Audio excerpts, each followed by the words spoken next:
Quando a criança está viciada no videogame, por exemplo, ela não consegue interagir socialmente com mais ninguém. A mãe fala, meu filho, tá na hora de almoçar. Ele, peraí que eu tenho que passar de fase. Meu filho, é hora de ir pra escola. Não, não quero ir. Ele acorda, a primeira coisa que ele faz, ele vai pro videogame. Ele dorme jogando videogame, vara a noite no videogame. Espírito Imundo. Esse livro, Casa de Paz, eu trato sobre isso, né? Sobre... Uma das questões que eu trato é sobre crianças, né? Que vivem esse bloqueio de interação social. Mas eu quero responder a sua pergunta. Demônio entra em objeto? Biblicamente falando, eu não consigo me lembrar, biblicamente falando, de um versículo que trate de um objeto endemoniado. Mas eu vou te explicar uma coisa. Por exemplo, o altar de Dan, o rei Jeroboão, ele levanta de novo. Isso não é aquela passagem de Êxodo que fazem um bezerro de ouro lá em Êxodo 32, não. Isso, a gente já está lá na frente, no primeiro livro de Reis. Aí, um rei chamado Jeroboão, ele levanta um bezerro de ouro lá em Dan. Dan é norte de Israel. Ele levanta um outro templo de adoração lá. O reino estava dividido. Para o povo não ir para Jerusalém para adorar, ele faz um novo templo lá em Dan e outro em Samaria. Aí vem um profeta e amaldiçoa aquele altar. Aquele lugar fica amaldiçoado. Por exemplo, Jericó. Jericó foi uma cidade amaldiçoada por Josué. E a maldição de Josué 6, ela vai se cumprir em primeiro livro de Reis. Então, quando você fala assim, existe objeto amaldiçoado, o que eu já vi? Aí uma experiência pastoral. Eu já vi gente que tem um negócio chamado consagração ou encantamento. Isso é experiência, não é Bíblia. Então você não pode fazer doutrina com experiência. A doutrina você faz com a Bíblia. Agora, o que eu vi? Por exemplo, fui expulsar demônio de uma pessoa. Demônio saia não. Eu penso uma luta. E demônio? Você fala assim, em nome de Jesus, sai. Ele sai. 98, 99 pros casos. Ele vai embora na hora, mas nem discute. Uma resistência? Era uma resistência. Era um bloqueio. O demônio não sai, não sai, não sai, não sai. Havia um vínculo. E esse vínculo, sabe onde é que estava? Estava num piercing. Eu já fui expulsar demônio de gente. Teve uma moça, essa era bruxa, né? Mas vivia assim, no meio de bruxo mesmo, que fazia bruxaria. Essa moça se converteu e tinha um demônio que se manifestava toda hora nela. A gente não sabia de onde era, até que foi até a pastora Fabíola. Ela foi conversar com a menina e ela cruzou a perna, ela estava de calça e apareceu na canela era uma espécie de tornozeleira, com aquelas conchinhas que chamam de búzios, né? Sim. De palha. Que a gente sabe, a conchinha de búzios, quem fez foi Deus, não foi o diabo que criou o búzios, não, né? Agora eles pegam aqueles objetos e fazem consagrações. Gente, na hora que soltou aquilo, saiu. Teve uma vez um rapaz, esse cara, ele era prisioneiro, ele era muito violento. E ele carregava um cordão de aliança, né? O diabo falou assim, ó, enquanto você usar isso aí, ninguém vai te pegar. Então ele era uma proteção espiritual. Teve um caso onde a gente foi numa igreja e a gente viu uma manifestação parecida, onde ele o pastor expulsou o demônio e mandou o demônio pro sapato, lembra disso? Você estava comigo esse dia. E aí no momento que ele falou, agora veste o sapato de novo, o demônio voltou. E manifestou na pessoa. Você estava comigo esse dia? Tava. Então, aí a pergunta é, demônios entram em objetos? É perigoso a gente falar isso, por quê? Porque tem gente desequilibrada que vai pegar e vai queimar tudo dentro de casa, achando que tudo é do diabo. Exatamente. E não é. É mais fácil você consagrar tudo a Deus. Eu faço tá bom? de tudo. Então acontece, mas tem a ver com o vínculo que a pessoa dá. É a pessoa que dá o vínculo. Ela que leva uma estátua para o encantamento, ela que leva um objeto para ser... Animal, por exemplo. Eu tratei de um cara que ele consagrou um cachorro, era um Rottweiler. Ele consagrou o cachorro a uma entidade. A Bíblia fala, por exemplo, que demônios entraram nos porcos. em Mateus capítulo 9, em Marcos capítulo 5. Ele entra nos porcos. Você vê manifestações espirituais em bicho. Quer ver uma pessoa? Uma coisa? Mula. Lembra da mula de Balaão? A mula de Balaão viu o anjo do Senhor e Balaão não viu. A mula teve discernimento. Balaão tá batendo na mula, né? Sim. Capítulo 32 do livro de Números, 31 e 32. Ele pega a mula e a mula não quer andar, a mula não quer andar. E a mula fala, por que você está me batendo? A mula fala com o profeta. Olha só que coisa. Então tem muitos teólogos que entendem aquilo ali como uma manifestação de anjos. Entendeu? Quando a gente fala sobre língua de anjos, o que são anjos? São seres espirituais.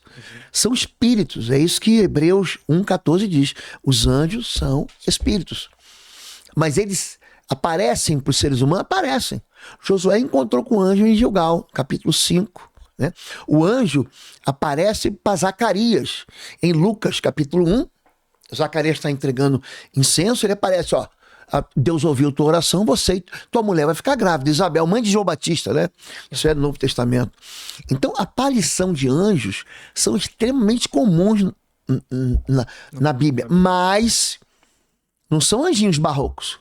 O anjo, quando aparece para as pessoas na Bíblia, eles causam um temor. Quer ver um cara? Esse homem é um extraordinário. O nome dele é Daniel. Tem um livro, a Bíblia fala, o livro do profeta Daniel. Pega Daniel capítulo 10 e lê ele do versículo 1 até o versículo 10. Quando o Daniel está jejuando, ele não está provando de comida sacrificada, ele tira 21 dias para jejuar diante de Eufrates. Quando o anjo aparece para ele, a Bíblia diz que ele perdeu as forças e desmaiou. Primeiro ele fica tenso, depois vem um pavor sobre ele. Por que que o anjo, a visão de anjo de Deus, provoca tanto medo? Tanto medo nas pessoas. Porque os anjos servem na presença de Deus e quando eles vêm, eles carregam a glória de Deus. Você lembra de Isaías, o profeta Isaías? Pô, não tem ninguém que fale mais da vinda de Jesus do que Isaías. Mais claramente, pelo menos. A virgem conceberá, seu nome será maravilhoso, conselheiro, pai da eternidade, príncipe da paz. Quando ele vê os anjos, ele fala, ai de mim, tô frito. Eu sou homem de lábios impuros que habito no meio de impuros lábios e meus olhos viram o trono do Senhor. Ele viu só o trono. Ele não viu o Senhor. Ele vê os anjos. Quer ver outro cara que fica apavorado? Jeremias. Ele vê os serafins. Os serafins, eles guardam a santidade de Deus. É um nível hierárquico de anjos. Os querubins, eles guardam a glória de Deus. Gente, quem vê o mundo espiritual, apavora, santidade. Agora, quando você fala sobre lugares, sobre objetos, sobre bichos, sobre intenções malignas, presta atenção, sempre tem que haver o quê? O homem tem que querer. Tem que ter É um convite. Um pontapé inicial. Toma essa fitinha aqui que vai te dar sorte. Você vai lá, não, vou amarrar a fitinha, vou fazer uma reza. Faz um pedido aí. Você não conhece ninguém que fez pedido por causa de fitinha. Mas o diabo continua enganando. Então a pessoa carrega amuletos, carrega patuais. Então tem vínculos que quando você está fazendo libertação, você não pode tocar na pessoa. Eu não toco ninguém. Eu falo assim, tira essa correntinha. Tinha correntinha com ferradura. As pessoas ainda pensam pirâmide. Aqui na frente também. Tu sabe o que é pirâmide? Eu tive no Egito ano retrasado, tive no Egito. A pirâmide é uma grande sepultura. Dentro da pirâmide, eles sepultavam os faraós e a família do faraó. Então, as mais famosas são as maiores do Egito. O Egito tem mais de 500 pirâmides. São caixões de gente rica. Pronto, isso que é uma pirâmide. Só que ele acha que aquilo lá dá sorte. Aí ele pendura trevo de 4 folhas, bota sal grosso atrás da porta. Ele, enfim, tinha figa. Uma geração antes da minha geração acreditava que a figa dava sorte.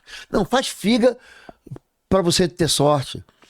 Então o diabo ele se aproveita disso. É uma espécie de acordo que a pessoa faz, entendeu? Então a resposta, não sei se a gente tem tempo aqui ainda, A gente tá caminhando pro final já. a resposta é: mundo espiritual, ele exerce influência ou dominação na vida do homem? Sim. O demônio entra até em pedaços do corpo. Os olhos viram, a pessoa fica surda. Jesus, ele fala, ó, demônio surdo mudo, sai dele. Demônio provoca enfermidade. João 5, Marcos 5, Lucas 13. Demônio deixa o cara doente. Adoece a pessoa. Mas que doença é alergia? Tudo isso que a gente tá falando também tem um lado clínico das coisas. Claro, eu sempre mando pro hospital primeiro. Então, assim, pastor, é demônio. Vai no A gente médico. comentou aqui a respeito, por exemplo, de bebê reborn, mas também existe pontos onde a pessoa, de fato, precisa de uma ajuda psicológica. Aquele, a gente tem visto notícia o pessoal indo com bebê reborn para pegar a fila prioritária em banco. Gente, tem gente que aí cara, é loucura. Loucura. O bebê reborn viu, gente? É um brinquedo. Eu acho feio demais. Eu olhei assim, caramba. Tem a cara de um bicho endemoniado mesmo, não tem? Eu não sei o que as pessoas veem, mas eu não sou a pessoa ideal para falar isso. Mas eu sou um brinquedo. Menino gosta de carrinho, menina gosta de boneca. É um brinquedo. É claro que assim, quando a gente brinca aqui, a gente tá num bate-papo leve, mas quando a gente vai tratar isso com a pessoa, a gente tem que entender o lado da outra pessoa também, né? Então a gente também, de uma forma que a gente comunique para outra pessoa que tá com um bebê reborn, né, por exemplo, para entender o que às vezes a pessoa sofreu um trauma na vida e agora tá com o bebê reborn. Às vezes é só fantasia. O problema é a pessoa viver na infantilidade.